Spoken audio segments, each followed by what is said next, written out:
Welcome to the Great Detectives of Old Time Radio. From Boise, Idaho, this is your host, Adam Graham. If you have a comment, email it to me, box13@greatdetectives.net. Give me a call, 208-991-4783, and become one of our friends on Facebook. Facebook.com/Radio Detectives. Well, today's episode is brought to you by the support of our listeners. Thank you so much for all your financial support. Today's episode of Barrie Craig, and we are resuming the series. It's worth noting the final end indicated this was the last episode, though they hope to be able to bring it to people again. And most times when that's said, it still doesn't end up coming back. Well, in the case of Barrie Craig, that was definitely an exception. The series returned only a month later in October of 1954. Most of the episodes were about 25 minutes, and this was to make it possible to be able to play the news. A lot of the recordings from this version are somewhat edited, and that's the case with today's. We're missing the end credits. It was kind of snipped. Not our doing. There were 5 episodes missed. This is the 6th episode of the new, shorter format series. This one is called Lifeline. Barrie Craig speaking. Some cases don't show at all in your monthly cash receipts. Your only compensation is the warm feeling you get deep inside. A case that would be, say, in the public good and welfare. The first nudge it gave me was in Dolan's coffee pot.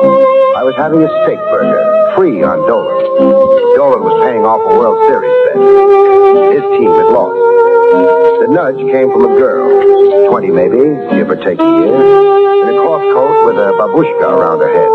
A scared look to her, like she just dried her tears. Mr. Craig, if you'll excuse me. Oh, I do. Be my guest. No, thanks. Oh, the food's good here. Sanitary kitchen. Well, it's awfully nice of you, but I... Coffee, then. Hey, Dolan. One Java, piping hot. Now, no need looking so scared, miss. People come up to me all the time. Then it's not unusual for me to... Oh, not one bit.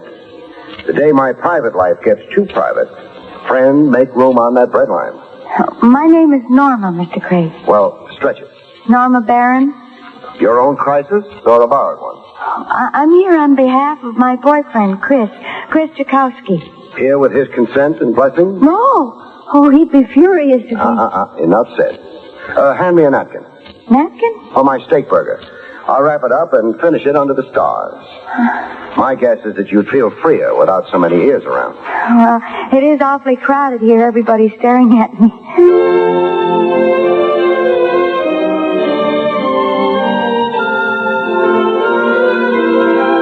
The stars looked down and the sounds of the river made like tubas in the Philharmonic Orchestra. Norma got around to the point of her mission. Chris is wild, deliberately bent on destroying himself. Oh, familiar record. Youth carrying a chip. The country doesn't know it, but we've got an undeclared civil war on our hands. An undeclared civil war? Youth against the grown-ups. Total war and no weapons barred. Read the daily papers. It is horrible. We don't come to some solution about it, we'll slip back into the dark ages. But, get on with Chris. Oh, he's carrying a gun. He doesn't know I know. That's why I came to you. Why not the regular police? Oh, I didn't dare. Gee, I don't want Chris in trouble. I wanted him understood and helped. How close are you to Chris? Oh, we've been going together since school. I've never known any other boy. Girls will sure pick them.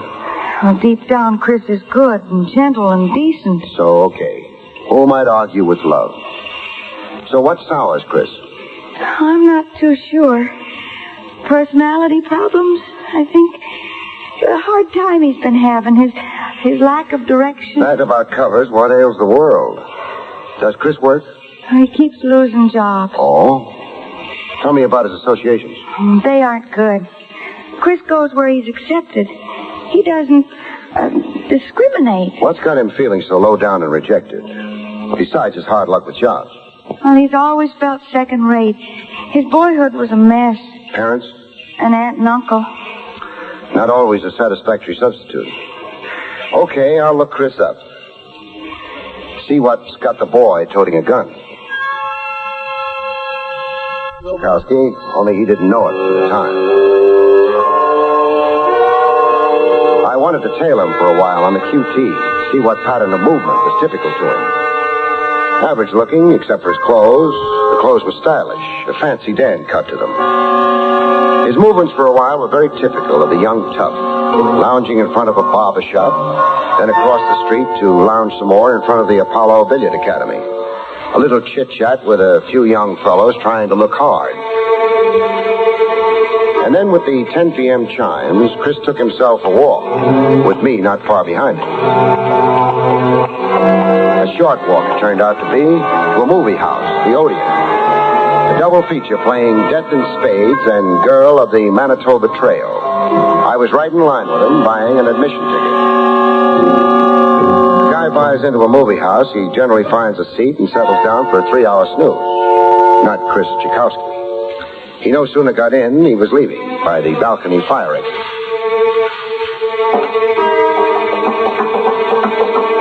Follow a guy down an iron staircase, you can't always be the quiet man who isn't there. The staircase underfoot sets up a whine, loud enough for Chris to hear. I saw him waiting for me in the alley, looking very suspicious and hostile. Hold on a minute there, mister. Holding on. Yes? 2 of us on that staircase. How come? The picture was from hunger.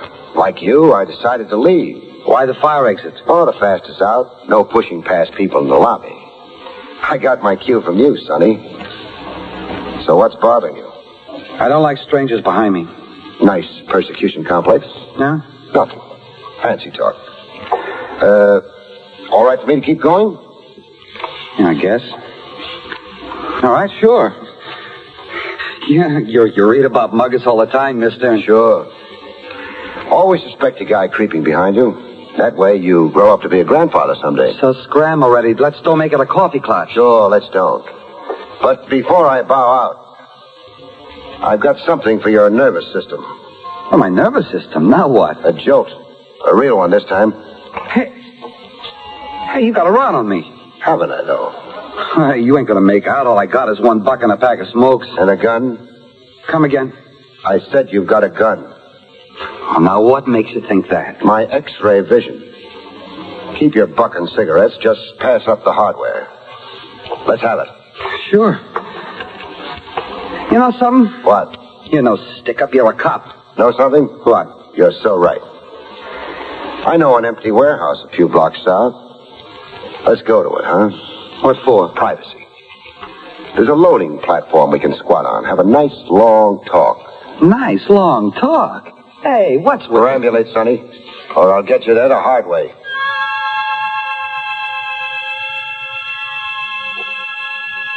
The only company we had around the warehouse loading platform was a family of cats. I pulled out all the stops in talking to Chris Chakowski. You were in and out of the Odeon Theater to establish a time alibi covering 3 hours in case of a pinch. You're crazy. You made sure the cashier and the ticket taker saw you. You went out of your way to greet both of them. They both know me since I was a kid. Maisie and Sam Guinness. How long don't I know them? Some cop asked you about where you were tonight. You show them the ticket stub. Yeah. Then they asked me about the pitches, wise guy. I can't answer that. You saw me leave right away. You saw the movies last night. You got in somehow without being noticed by the cashier or the ticket taker. Either that or somebody briefed you on the pictures. You know them by heart. Go on. Make a federal case out of nothing. Packing a gun isn't nothing, Sonny. There's a law against it. I found the gun over on a lot in the weeds. Even at that, granting the lie, the law is still against it. I didn't know how to dump it. There's the police station house. For the cops to push me around? Oh, wouldn't I be nuts? There's a sewer on every block. The sewer, yeah. Yeah, I should have thrown it down the sewer. You should have. Only thing, you had a robbery all set up. And the gun figured in it. Say what you like. Go ahead. You got nothing on me. The gun? Okay, the gun. So pull me in. You could come clean with me. You could take a... Wash your tongue. So you're sticking to the cartoon, huh? Tough Chris Tchaikovsky. Don't you go making fun of me. Like others have, huh? What do you mean by that? The laughs at your expense. The laughs that soured you on people in society. And even on yourself. Ain't nobody been laughing at me. I know. Not lately. Not since you've become a sinister figure. You're crazy. And you're as self-conscious and unsure as anybody I've ever met. Now, why do you say that? I'm looking squarely at you. Oh. You're another one like that. That disfigurement in your face, your right cheek, how did it happen? Fire. I was a kid. We lived 5 flights up over on Leonard Street. I got burned bad. One profile, you're fine. A handsome gent. But on the other side, you're a scarecrow. Mr. Gun or no gun, I'll break your head up. Sorry. I just wanted to see how deeply you felt about your looks.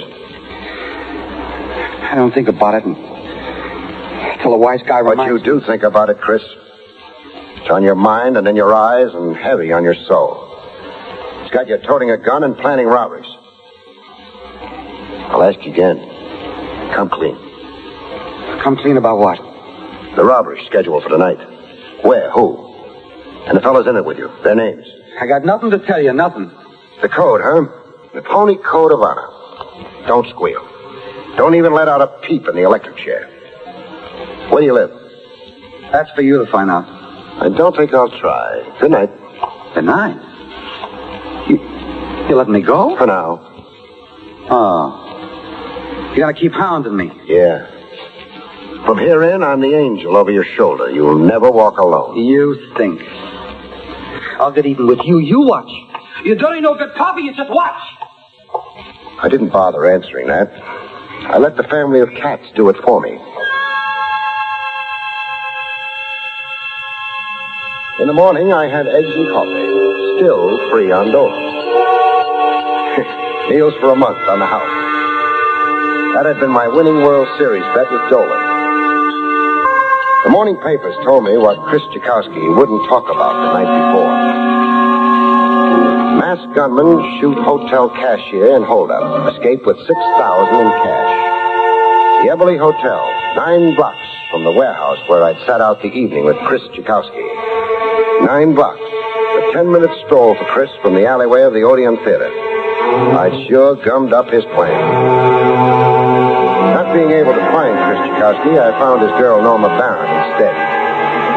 She was busy at work in a glove factory. A piece worker. Norma ran up the side seams on the machine. So fast, I could swear the lady had 8 hands. I can't talk to you now. It's important. Please, Mr. Minton, he's the foreman. He's got a production schedule. He's a fanatic. Lincoln freed the slaves. Craig can do no less. Jokes aside, I'll be laid off. Please, you'll only free me to be unemployed. When's lunch hour? 12 o'clock. I got a box lunch here. Quit now. I'll get you another job. What at? I can't keep yelling over your sewing machines. What at? Now, let me see. Yeah, receptionist. At my dentist, Doc Friedman. 40 per and all the National Geographics you can read from 10 to 5. Oh, see, I've been dying to get paid for doing nothing. So? Has he already got a receptionist? Yeah. But Hannah's getting married over the weekend. Fell in love at a roller skating rink. Well, you quit now? Do I? Oh, just give me 2 minutes. For what? A choice word I've been saving up for the foreman, Mr. Minton. Have I been dreaming of this day?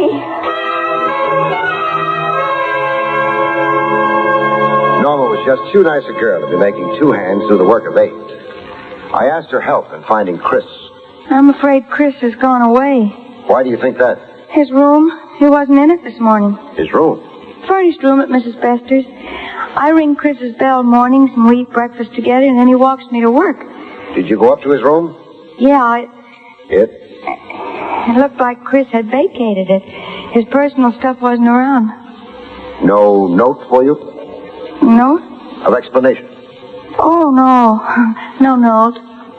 Your nose just lit up. My nose just... It always does when a nice girl stoops to falsehood. Now, let me have the note. I was always a poor liar. Here. Norma, going out of town for a while. Maloney's, first chance I get. Chris.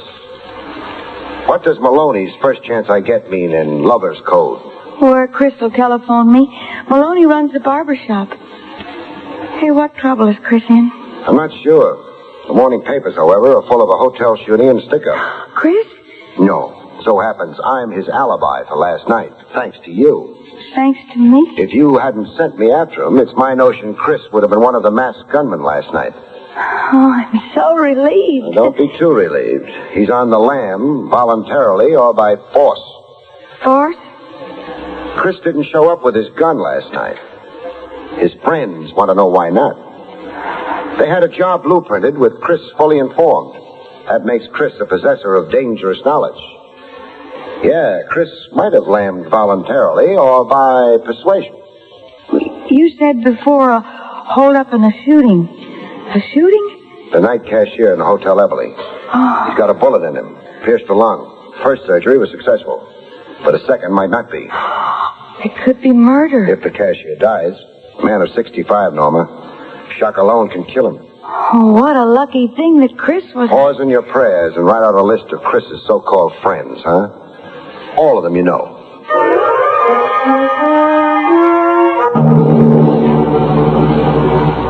Play good angel and Dutch uncle to a problem kid. The whole world doesn't take kindly to it.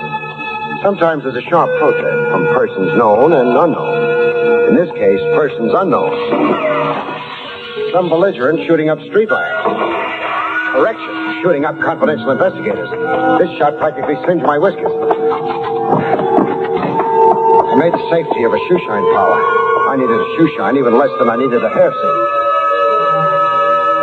In the shoe shine parlor, the guy shining my shoes kept laughing to himself. Squat little guy with a nose built from ear to ear. The name on his glass window read, V. Santo. Why not share the joke, cousin? You laughing at me or at the world? Hey, let's have the other shoe. Just where would you prefer it? Oh, tough, huh? Just a little sensitive right now, laughing boy. I'm laughing about what went on. Went on where? The street out there. You not knowing where all the shots were coming from. Oh, but you knew, huh? Yeah, I knew. Now I'm going to let you hear what's been breaking me up like this. The joke you asked about? So tell me. It so happens I know where your next shot's coming from. You do? Yeah. See? My, it's small. The size of my hand. Don't tell me the gun's been in your palm all the time you've been flipping the shine rack. It has. Look, I'll show you how the tricks work. See, I'm shining them up. All the time I got the gun palmed. Well, what do you know? Cute, huh? Very. Well, I ran right into the spider's web. Right straight in. Don't suppose we'll get to the other shoe now. Nah, I'm off that. Don't suppose you want payment for half a job. It's on the house. Thanks. Well? Well, what? What now? You come down off that chair. Yeah. Off the chair. First things first. Sure. Okay. Coming down to your left. Ow! Ow! You dropped something, cousin. Oh, my hand. Hey, very foolish reaching to get your gun. I said very foolish. I only fire one warning shot. That's all that's required of any cop. You're not too bright, cousin. Ordering me down off a high perch, you should have backed out of range of my feet. Oh, my thumb's busted. Nothing fatal. A busted thumb, how do I make a living? Which raises the question, just how do you make a living? I'll answer that for you. You do odd jobs for Maloney to bother. Maloney the Bob? Who's he? I like my guess. From that surprised look on your face, I like my guess very much. Mess with Maloney, you're a dope. Maloney's the dope. A rifle isn't standard tonsorial equipment for a hair singe. Park your shine rack, Junior, and grab your hat. You're locking me up? I'm turning you over to a chap named Trav Rogers, Lieutenant Trav Rogers. He's locking you up. What charge? Concealed weapons for a starter. Let's go. Hey, that's the yard out there. I know. The temperature in the street's too sizzling for comfort. What with Maloney doing his barbering with a rifle, we'll catch ourselves a nice breeze. going out the yard and over a few fences. Lead us in our journey, Santo. Neighborhood hoods organized into a stick-up gang, like a respectable cover. To be able to point to, quote, legitimate gainful employment, unquote, when the heat is on. I let Maloney the barber trim my hair. There you are, friend. All cut. Hold the mirror to the back of my head, huh? Yeah, sure. Nice, huh? The line zigs up and zags down. Style to it. I always give style to And the sideburns, cockeyed. One's over my ear and one's under. You got a lot of complaints. My head of hair. Next time, take it someplace else, huh?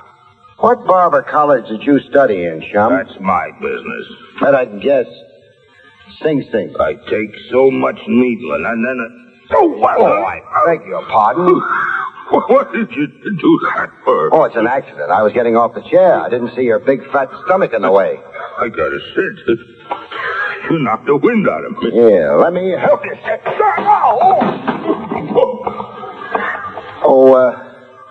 Maloney. Yeah? You conscious? What's got into you? You're a lousy barber. As a matter of fact, I don't even think you are a barber. You're crazy. Just asked around the neighborhood. You're a barber like Santo down the street is a shine boy. Santo? Santo. The last I saw him, he was being fingerprinted. On your feet. I've already asked around the neighborhood, Maloney. Heard all I need to know about you. Bull. Nobody in the neighborhood even said hello to you. No, huh? Because you've got them intimidated, huh? Anybody talks to a cop, the next fellow they talk to is the Undertaker. I'm sure listening to a lot of words. Indulge me. Stick-ups this end of town originate here in your barber shop.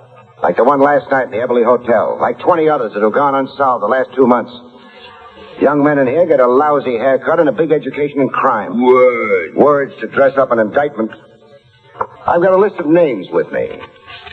Skinny Morrow, Buck Edwards, Pinky Dodge, Dutch O'Melveny, Red North. You've been copying names out of a telephone book. Names of young fellas ruined by Maloney. Gun toters and stick-up artists. Ask me where the fellas I read off are right now. Your talk. Being rounded up by the police. What are the odds that one of them spills the Maloney story? I want to call my lawyer. Soon as the show is over. Show? For what show? A squad of cops on their way here. The store, back room, and basement. They're going to take it apart. I'll lay odds on what they'll find. Rats and roaches. And cameras, radios, rings, watches, etc. Maybe even a big piece of that $6,000 taken at the Eberly Hotel last night. Settle down with the comics, Maloney. We've got 10 minutes to kill.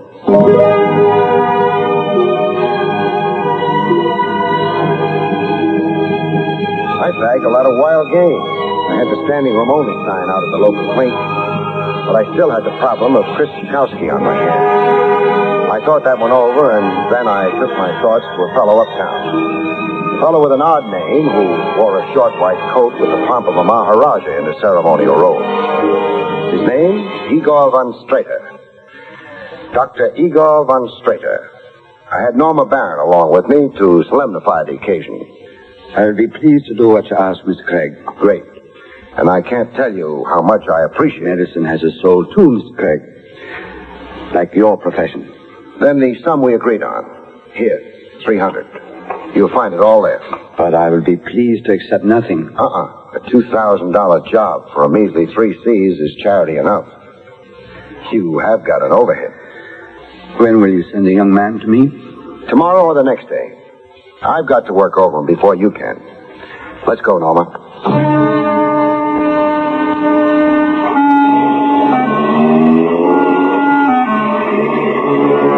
Driving away, Norma could no longer contain herself. A plastic surgeon. Best man in New York.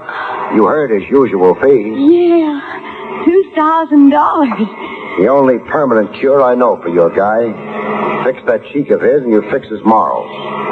His inferiority feelings began when the fire mutilated his face. Yeah. In my heart, I've always known that about Chris, but... But? Well, gee, $300 of your own money, it's not fair to you. It's not my own money. It's Maloney, the barber's contribution. Maloney?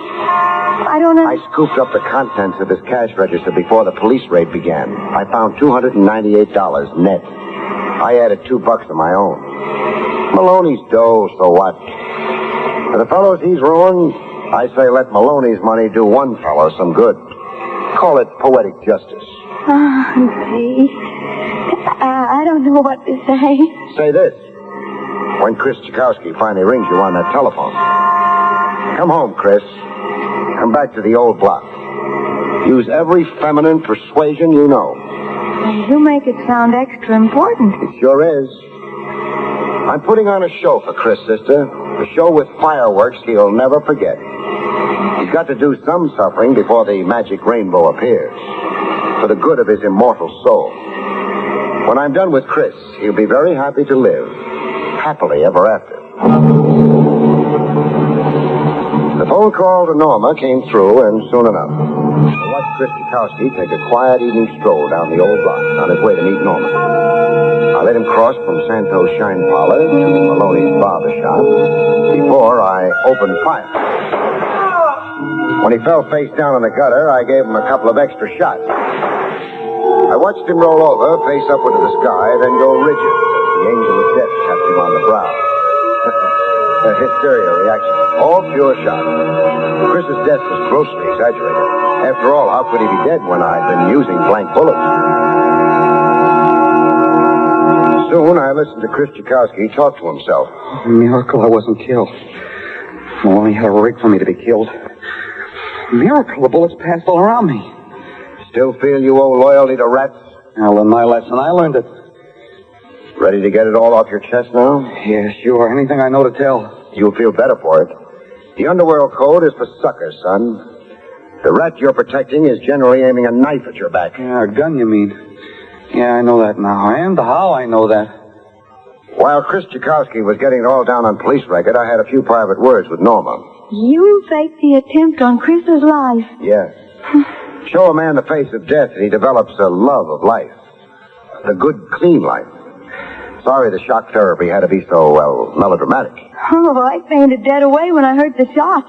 When Chris gets through with his statement, ride him uptown to Dr. Investigator for that operation. Yes, I will. At once. And, Norma. Yes, Mr. Craig? My trick with Chris. Is it, our secret? Oh, yes, Mr. Craig. I promise you it will always be our secret. And thanks. Thanks so much for everything.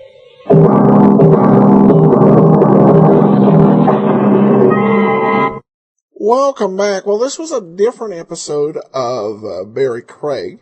And it may have been a little overdone in some ways, but it does address what was a big issue at the time, which is concern about delinquency among young people and particularly juveniles. Though in this case, it appears that this guy was not a minor at this point. This idea of trying to get young people to stay out of organized crime. This was a lot of Hollywood focused on this. There was an episode of Suspense dealing with similar issues. So this is one of those more serious social commentary episodes, still, it worked for the most part. There was just a couple parts I was like, I don't know if that's quite realistic, but okay. All right, well, now we turn to listener comments and feedback. I can appreciate all the comments that you send in. SD Ranger comments on our Box 13 feed. A well-done show starring Alan Ladd. Great acting, plots and premise. I loved every episode and wish they'd made more. I'm definitely there with you on that. Tommy comments over on Facebook. It's simply amazing that these shows were able to accomplish in a one-room studio. From the sound effects to the atmosphere they created to the voice inflections. Really remarkable. Would you happen to know the very first detective show ever recorded? Thanks so much. But from St. Louis, Missouri, this is Tommy signing off. Well, thanks so much, Tommy. Appreciate that. Answer to the question. As far as I know, the first detective show recorded is, and probably not too surprising, was Sherlock Holmes.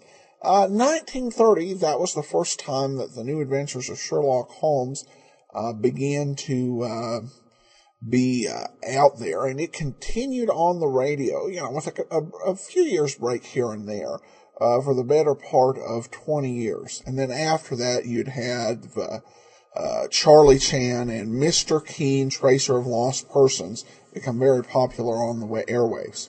Thanks so much for the great question, and that will do it for today.